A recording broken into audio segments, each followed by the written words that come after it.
Police আসিবার আগে চোর পালাইল, ডেভিলরা পালিয়ে যাবার পরে ওনারা এখন ডেভিল হান্ট মানে ডেভিলকে ধরার জন্য ওনারা এখন অভিযান শুরু করবেন। আপনি 6 মাস পার হয়ে গেল, আপনি 6 মাসে এই সমস্ত যারা দুর্নীতিবাজ, যারা গণহত্যার অপরাধী, 16 বছর ইস্ট ইন্ডিয়া কোম্পানির মতন দেশটাকে যারা লুটের বাজারে পরিণত করেছে, সেই সব ডেভিলদেরকে আপনারা অধিকাংশকে গ্রেপ্তার করেন নাই। এবং আপনারা ইতিমধ্যে তারকা ডেভিলরা অনেকে তারা দেশ ছেড়ে তারা পালিয়েছে, অনেককে পালাতে দেওয়া হয়েছে। একদিন না একদিন যারা পালাতে দিয়েছেন তাদেরকে জনতার কাঠ করে আমরা দাঁড় করাবো, মানুষ তাদেরকে বিচার করবে। এবং আপনারা এই ডেভিল, তারা তো সরকারের নানা প্রতিষ্ঠানের মধ্যে ডেভিলরা আছে। আমাদের বাপাশে যে সচিবালয়, শত শত ডেভিলরা এখনো সচিবালয়ের মধ্যে বসে আছে। সরকারের নানা প্রতিষ্ঠানে নানা জায়গাতে ডেভিলরা এখনো পর্যন্ত বসে আছে। সরকারকে বলতে চাই, কোথায় আপনি খুঁজছেন? ছোটকালে আপনারা পড়ছেন না যে পুলিশ আসিবার আগে চোর পালাইল, ডেভিলরা পালিয়ে যাবার পরে ওনারা এখন ডেভিল হান্ট মানে ডেভিলকে ধরার জন্য ওনারা এখন অভিযান শুরু করবেন। সরকারকে বলতে চাই, এই ডেভিল আপনারা এখনো পর্যন্ত বাজার সিন্ডিকেটের যে ডেভিল তাদের একটাকেও গ্রেপ্তার করেন নাই।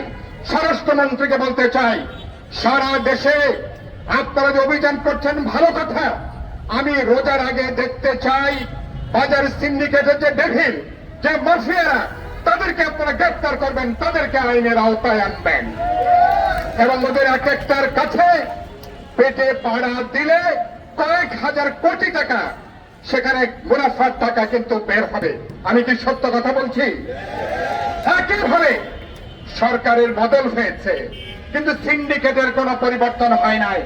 নতুন পুরনো সিন্ডিকেটের সাথে নতুন সিন্ডিকেট আবার আমরা দেখছি, তারা কিন্তু আবার যুক্ত হয়েছেন।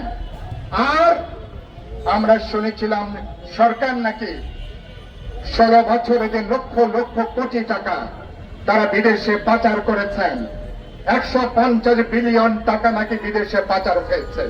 গত 6 মাসে একটা টাকাও কি আপনারা বিদেশ থেকে আনতে পেরেছেন? কোন টাকা আনতে পারেন নাই।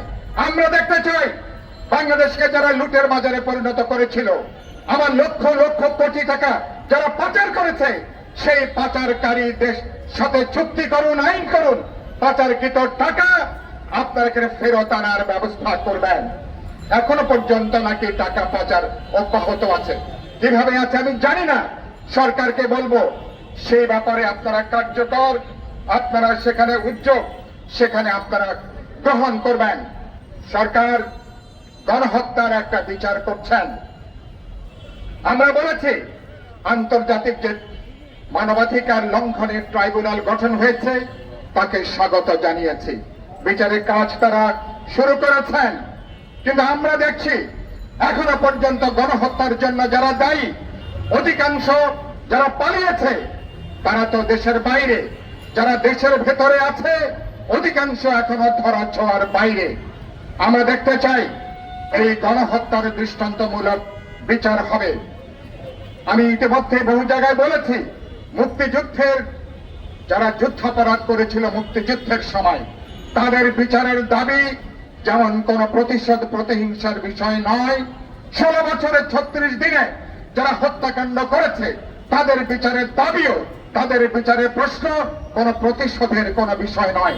সমাজে ন্যায় বিচার নিশ্চিত করবার জন্য ভবিষ্যতে কোন ফ্যাসিবাদী দুঃশাসক জনগণের উপরে যাতে এইভাবে নির্মমভাবে যাতে দমন করার কৌশল নিতে না পারে, তার জন্য এই বিচার হওয়াটা অত্যন্ত জরুরি। আমরা সরকারকে বলেছি, ইতিমধ্যে দেখলাম সরকারের একজন উপদেষ্টা তিনি বললেন এবছরের অক্টোবর নভেম্বরে নাকি 3-4 জনের নাকি বিচার তারা সম্পন্ন করবেন। এটা উপদেষ্টা বলবার কথা না, এটা তার এখতিয়ারের বাইরে। এটা সুতরাং আমরা পরিষ্কার করে বলতে চাই, এটা ট্রাইব্যুনাল এখতিয়ার, ট্রাইব্যুনাল ঠিক করবে বিচার কত দ্রুত কত গ্রহণযোগ্য ভাবে এই বিচার তারা সম্পন্ন করবেন। সবাইকে বলতে চাই, মেহরবানি করে বিচারের প্রক্রিয়াকে প্রশ্নবিদ্ধ করতে পারবেন না, বিচারের প্রক্রিয়া প্রশ্নবিদ্ধ করবেন না, অতি উৎসাহটা বাদ দেন। এবং সুতরাং আইসিটি ট্রাইব্যুনালকে বলতে চাই, কাজের গতিটা বাড়ান, কাজের গতিটা যুক্ত করেন, প্রয়োজনে একাধিক ট্রাইব্যুনাল গঠন করেন, প্রসিকিউশন টিমকে আপনারা শক্তিশালী করেন।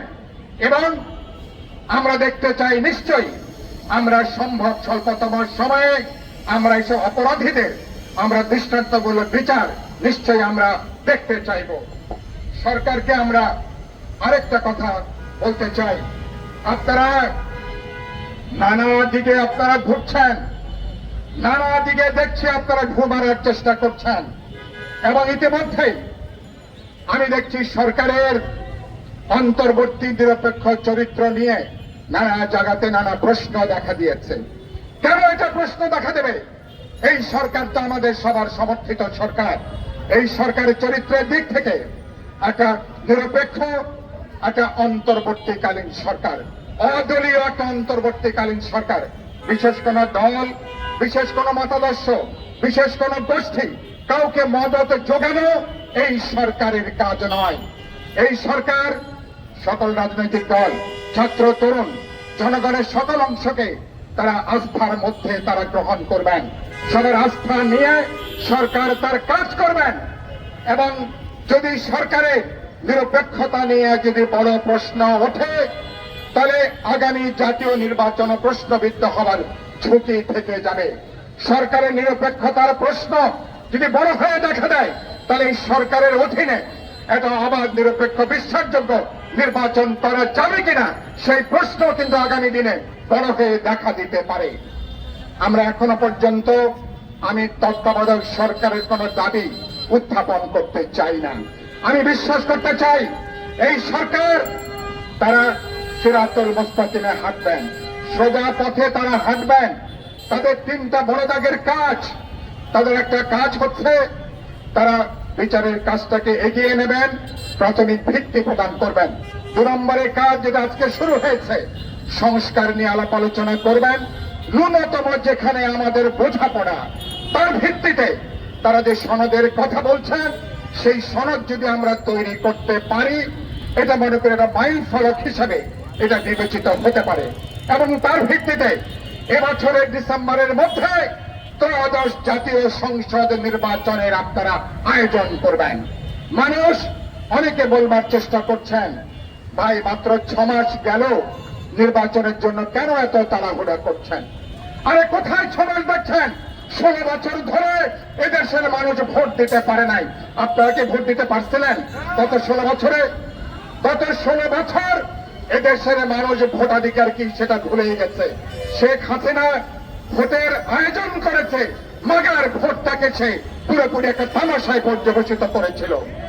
মানুষ, আমরা আমাদের ভোটের অধিকার চাই, গণতান্ত্রিক অধিকার চাই।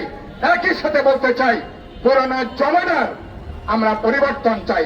সেজন্য বলেছি রূপান্তর চাই, আমরা গণতান্ত্রিক সংস্কার চাই। সরকারকে বলেছি আপনারা আপনাদের নিরপেক্ষতা নিয়ে যাতে কোনো প্রশ্ন না ওঠে, মেহেরবানি করে সে ব্যাপারে সচেতন থাকবেন। সরকারের নিরপেক্ষতা নিয়ে প্রশ্ন উঠলে এই সরকারের অধীনে আগামী জাতীয় নির্বাচন করা যাবে কিনা এই প্রশ্ন কিন্তু এসে যেতে পারে। সেজন্য সরকারকে বলবো, আপনাদের কাজের জায়গাটা একটু ঠিক রাখবেন। আমরা আপনাদেরকে যে সমর্থন জুগিয়ে যাচ্ছি, আমরা আপনাদেরকে এখনো পর্যন্ত আমরা বুক চিতিয়ে যেভাবে আপনাদেরকে সমর্থন যোগাই, সেই সমর্থন কিন্তু শর্তহীন না। যদি সঠিক রাস্তায় থাকেন, তাহলে আমরা যাতে আপনারা সফল হন, নিশ্চয়ই সে ব্যাপারে আমরা উদ্যোগ নেব। এই সরকারকে আমরা ব্যর্থ করতে চাই না, সরকারকে অকার্যকর করতে চাই না। কেন? কারণ এই সরকার ব্যর্থ হলে এর দায় দায়িত্ব কিছুটা রাজনীতিকদের পড়বে। এই সরকার যদি অকার্যকর হয়ে যায়, তাহলে দায় দায়িত্ব রাজনৈতিক দলগুলোকে খানিকটা বহন করতে হবে। সরকার যদি অকার্যকর হয়ে যায়, পুরনো ফ্যাসিবাদী জমানা যারা নানা চেহারায় নানাভাবে যারা ফিরে আসার চেষ্টা করছে, নানা ধরনের নাশকতা তৈরি করে যারা ফিরে আসার চেষ্টা করছে, আবারও কিন্তু দেখা যাবে যে সে ধরনের পায় তারা আবারও কিন্তু চলতে পারে। আমরা গত 5 তারিখে 5ই ফেব্রুয়ারি ঢাকা সহ দেশব্যাপী যে ঘটনা সংঘটিত হয়েছে, সরকারকে বলতে চাই 5 তারিখে হাসিনার একটা বক্তব্যের প্রেক্ষিতে আমাদের এখানে ছাত্র জনতার বিক্ষোভের নাম করে যেভাবে 32 নম্বর থেকে শুরু করে যেখানে ভাঙচুর করা হয়েছে, মাটির সাথে মিশিয়ে দেওয়া হয়েছে, দেশব্যাপী তাণ্ডব চালানো হয়েছে, এটা কোন দেশে কোন সরকার থাকলে এ ধরনের ঘটনা ঘটতে পারে না। হাসিনা অন্যায় করেছে, আমরা বলেছি হাসিনা ক্ষমার অযোগ্য অন্যায় করেছে, হাসিনাকে বিচার করুন, সর্বোচ্চ শাস্তি নিশ্চিত করুন, কিন্তু তার জন্য দেশে এরকম অরাজক পরিস্থিতি কোনোভাবে এটা তৈরি হতে পারে না। 5 তারিখের পরে 3 দিন মনে হয়েছে দেশে কোনো সরকার নাই, আমরা দেশ যেন অকার্যকর, এমনি মানুষ মনে করছে সরকার দুর্বল এবং অকার্যকর। কিন্তু 5 তারিখের পরে আপনাদের নাকের ডগায় দেশব্যাপী যে নৈরাজ্য তৈরি করা হয়েছে, দেশব্যাপী যে ভাঙচুর করা হয়েছে, যে অরাজক পরিস্থিতি তৈরি করা হয়েছে, কোন সুস্থ স্বাভাবিক মানুষ এটাকে গ্রহণ করতে পারে না। সেজন্য সরকারকে বলতে চাই, এই খেলাটা যারা করছেন তাদেরকে সামাল দিন, তাদেরকে বিরত রাখুন এবং তাদের বিরুদ্ধে আপনারা শক্ত অবস্থান গ্রহণ করুন। শক্ত